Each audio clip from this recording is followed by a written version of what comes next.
My mother didn't even blink when she said it across the dinner table. "You're not half the woman your sister is." The words hit so hard the room actually tilted.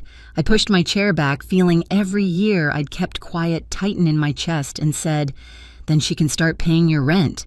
Forks froze. My father went pale. "Rent? What rent?" he whispered, like the truth might swallow him whole. But that moment, the shock, the silence, the fear in his eyes was nothing compared to what came after, because the real secret hadn't been revealed yet. My name is Nora Ellis, and for most of my life, I've been the quiet one in a family that never stops talking about my sister. People often assume I'm shy, but that isn't quite true. I just learned early that in my parents' house, silence keeps the peace, and peace, no matter how fragile, was something I tried to protect. On paper, my life looks steady. I'm a financial manager at a logistics company near the Portland Harbor. I work with numbers, deadlines, and systems that make sense. There's a calmness in spreadsheets that real life has never offered me.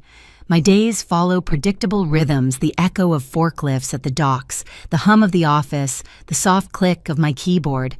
I go home to a small apartment with warm lamps and a view of the river.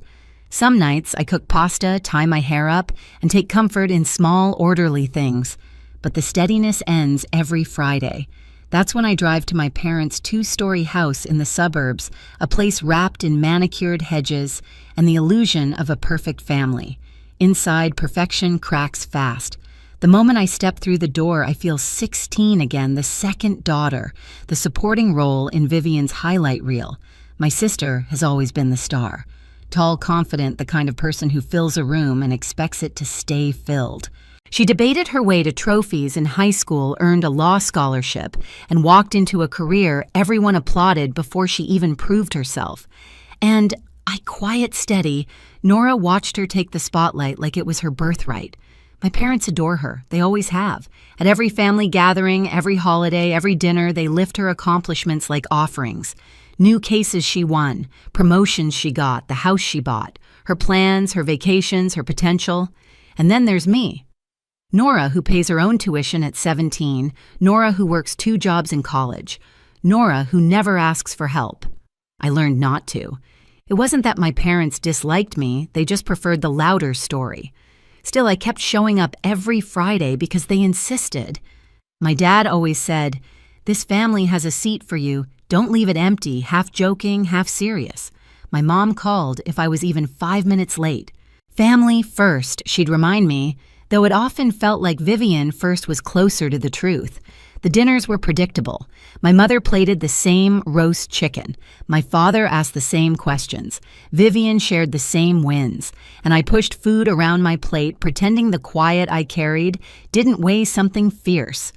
But the Friday before everything imploded felt different. My mother kept giving me these sharp, assessing glances.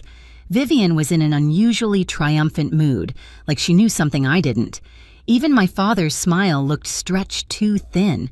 I sensed it then, a storm building beneath the polite clatter of dishes. I just didn't know it would hit me first. That Friday dinner began like all the others, but there was a weight in the air I couldn't name. My mother hovered near the stove longer than usual, stirring the same pot, twice her jaw tight. Vivian scrolled through her phone with a grin so smug it felt rehearsed. And my father kept clearing his throat the way he does when he's preparing to make an announcement. I'd lived enough Fridays to know when something was coming, but I tried to shake it off. I set the table, lined up the silverware, pretended not to notice the tension pooling under every breath. When we finally sat down, the conversation, like always, turned to Vivian. "She's presenting at a conference next week," my mom said proudly. They asked her. "Isn't that something? She's always been exceptional," my dad added, giving her a smile that belonged in a campaign poster. Vivian shrugged with fake modesty. "Well, they know talent when they see it." I chewed slowly, swallowing a mix of chicken and resentment. I'd spent the entire day back at work fixing a financial mess left by someone else, but that never made it to the family dinner table.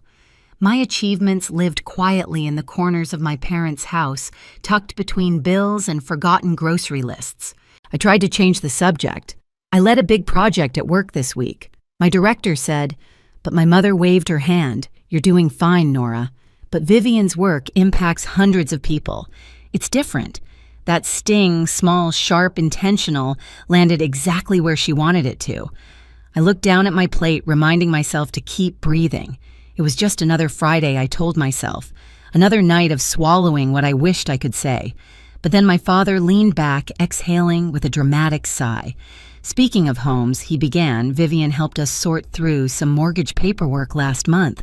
She's been such a blessing. A chill crawled up my spine. Mortgage paperwork? Blessing. Vivian's grin widened. It wasn't a big deal. My fork froze halfway to my mouth. 3 years of payments pulsed behind my ribs.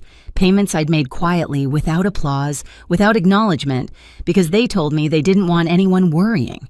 I had sacrificed vacations, graduate classes, even the down payment for my own apartment. And now they were rewriting the story.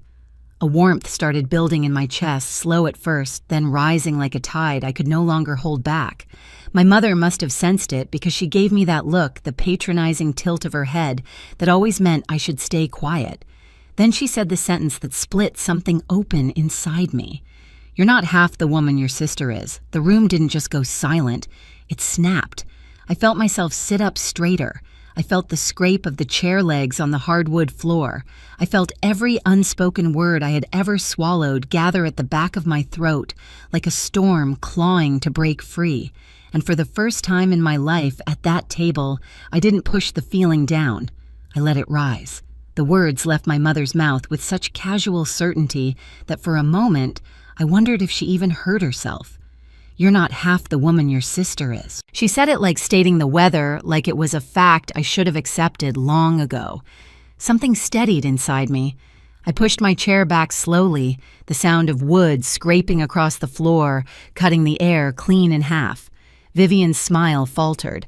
My father looked up, startled, as if he'd forgotten I was even sitting there. I met my mother's eyes, my voice calmer than I felt. "Then she can start paying your rent." Silence slammed into the room. My father blinked. "Rent what rent?" His voice cracked, almost pleading. I didn't flinch. "The mortgage payments." For 3 years, 3 pairs of eyes widened at once, shock, denial, and something close to fear flickering across their faces. I felt a strange lightness, like I had finally stopped carrying a weight no one else even knew existed. My mother recovered first. "Nora, don't be dramatic. We never asked you." "You did?" I cut in my voice, steady. "Every month. Just this once. We'll handle next month.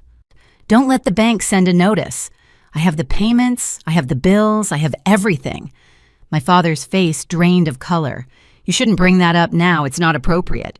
There it was, the dismissal, the minimization, the attempt to shove the truth back into the shadows where they preferred me to live. I stood fully, hands on the back of my chair. What's inappropriate is pretending Vivian saved a home I paid to keep standing. Vivian finally spoke, her voice thin. "Nora, maybe you misheard. Maybe Mom didn't mean, but I wasn't listening anymore." I watched them scramble to reframe the story, to mold it into something comfortable for them. And for the first time, I didn't shrink to fit that version. Something inside me clicked, sharp, clear, irreversible. Without another word, I walked out of the dining room, grabbed my coat, and stepped outside into the cold Portland air. My breath shook, but not from regret.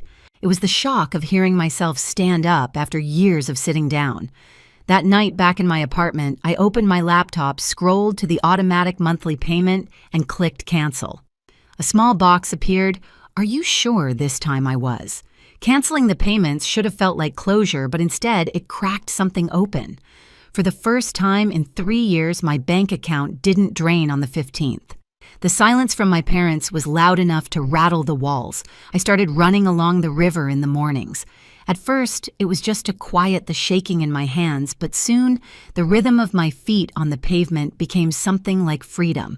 I joined a Thursday cooking class at the community center. I learned how to make homemade pasta and how to laugh with strangers who didn't know a thing about my family. I even let some friends drag me on weekend hikes around Mount Hood, where the air felt cleaner, like it hadn't been breathed by expectations yet. With distance, I saw everything more clearly. Every, just this month, every don't tell anyone, every time they'd praised Vivian while I paid the bills in silence. And then came the photo. It arrived on a Sunday morning from Mrs. Jensen, my parents' elderly neighbor who had a habit of noticing everything. She texted me a picture of my childhood home with a banner stretched across the porch. "Congratulations, Vivian, for preserving the family home." My entire body went still. Preserving Vivian. My throat tightened as I stared at the banner, my hands numb. Every late-night transfer, every sacrifice, every time I'd told myself family comes first, all of it rewritten like I'd never been there at all. I didn't cry. Not this time. I felt something else, something sharper, steadier. I walked to the dining table, pulled out the folder where I kept every payment and bill I'd printed over the last 3 years, and began to organize them, date by date, month by month. It looked less like a stack of papers and more like a quiet autobiography of sacrifice. That's when Sarah called. "Nora, I think you should know," she whispered. "Your parents are planning a family appreciation dinner next month. In Seattle. They asked me to make the slideshow." I braced myself. Let me guess. It's about Vivian. It's worse than that. I could hear the discomfort in her voice. They want to highlight her as the reason the house was saved. They gave me captions.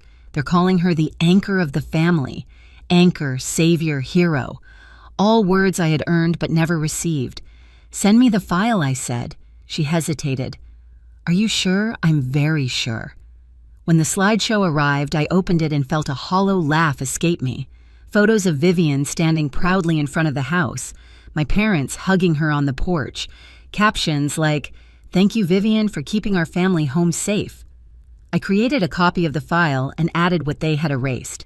After their final slide, I inserted a timeline of the payments, bar charts of monthly support, screenshots of messages from my mother blurred for privacy, but clear in meaning. And the last slide, a photo of the house with the words, "The truth deserves a place too." I saved the file to my laptop, to the cloud, and onto a USB drive I kept in my bag like a heartbeat. Weeks passed. I moved into my new apartment in Seattle, bright quiet, with floor-to-ceiling windows that looked out over the skyline. I bought a light gray sofa, a small oak table, and one tall bookshelf. For the first time in my life, I walked into a home that belonged entirely to me. And then the invitation arrived. A message from my mother, family appreciation dinner. Dress nicely. No explanation, no acknowledgement, no apology. But when the day came, I didn't go to impress them. I went to finish something. The restaurant in downtown Seattle glowed with soft amber lights. Through the glass, I saw familiar silhouettes, my parents' Vivian, in an emerald dress, relatives I hadn't seen in years. Everyone dressed like they were attending a ceremony. And in a way, they were. I waited by the doorway, unseen, as my father took the microphone. "We are here," he began proudly, to honor our daughter Vivian, the one who stepped up during difficult times, who helped us keep the home that has been in our family for decades. Applause, smiles, cameras flashing. The slideshow started. Vivian on the porch, Vivian holding papers, Vivian smiling next to my mother, caption after caption painting a story that wasn't true. Then the screen flickered. A bar chart appeared. Then another. Then the dates, the payments. 3 years of financial support mine spread across the screen in unforgiving clarity. The room went silent. My parents froze. Vivian's mouth fell open. I stepped forward into the light. "If the truth makes anyone uncomfortable tonight," I said calmly, "that's not my problem." Every head in the room turned. My father looked at me like I was a ghost he never expected to see. My mother's face crumpled, not in shame, but in fear of being exposed. Vivian's eyes filled not with sorrow, but with dread. I walked toward the screen. For 3 years, I paid the mortgage. Not 1 month, every month. Quietly. Consistently. While you, I looked at my parents, rewrote the story to make it easier for everyone to applaud. My father tried to speak. "Nora, take this outside. Why I asked. You wanted everyone here to know what Vivian did. Why shouldn't they know what I did?" Whispers spread like wildfire. I knew something was off. She was always working late. 3 years. She paid all that. Vivian stood trembling. "I didn't ask them to do this. I thought..." "You thought nothing?" I said, not cruelly but plainly. You enjoyed being the hero in a story that was never yours. My mother finally found her voice. Nora, we didn't want to embarrass you. I laughed softly. Embarrass me by telling the truth. The USB drive felt heavy in my pocket, but the truth on the screen was enough. I had no desire to attack them further. The point wasn't to win, it was to be seen. For the record, I said, I don't want the house, I don't want credit. I just won't let you erase me. The room stayed silent long after I stepped away from the screen. My father reached out a hand. Nora, wait. But I didn't wait. I turned and walked toward the door, feeling lighter than I had in years. Outside, the cool Seattle night wrapped around me. I stood on the steps, breathing in the sharp air, and realized something. This wasn't revenge. It was release. Inside, they could argue, cry, deny. It didn't matter. The truth had been spoken, and I had finally stepped out of the shadow they kept me in. And once you step into your own light, you don't go back. 2 days after the dinner, I was watering a small plant on my balcony when someone knocked. Through the peephole, I saw my parents standing close together, looking smaller than I'd ever seen them. My mother's eyes were swollen, my father's shoulders tense, as if the cold Seattle air had carved new lines into both of them. I opened the door without a word. They stepped inside, slowly scanning my apartment like they were entering a life they'd never imagined for me. Sunlight spilled across the floor-to-ceiling windows, catching the edges of my bookshelf, the new dining table, the quiet I had built on my own. My mother spoke first. Nora, we're sorry. Her voice cracked. We were wrong. We shouldn't have let the story become something it wasn't. We shouldn't have asked you to carry so much alone, my father added. We talked. We want your name on the house. You earned it. I let the words settle, not with bitterness, but with clarity. I don't need it, I said. I have a home now, my own. What I needed was respect and honesty, not a deed. They fell silent. My mother's hands shook. My father looked at the floor like the truth had finally dragged him somewhere unfamiliar. I'm not angry anymore, I said quietly, but I'm done disappearing. If we rebuild anything, it has to start from that. Something in the room shifted. Not forgiveness, not yet, but an opening. A place where we could breathe without old stories crushing us. When they left, the apartment felt even brighter. I walked to the balcony, looking out over the skyline, realizing I had crossed a line there was no returning from. And for the first time, the future felt entirely mine. I stood on my balcony long after the door closed behind my parents, watching the Seattle lights blink against the dark. For years, I thought keeping the peace meant keeping quiet. But the truth is, silence doesn't protect you. It erases you. Choosing myself didn't break my family. It finally broke the story that kept me small. And maybe that's the real beginning. If you've ever carried a burden in silence or been written out of your own story, tell me in the comments. I read every one. And if this chapter resonated with you, hit subscribe. More stories are coming, stories about finding your voice, standing your ground, and rewriting what family means.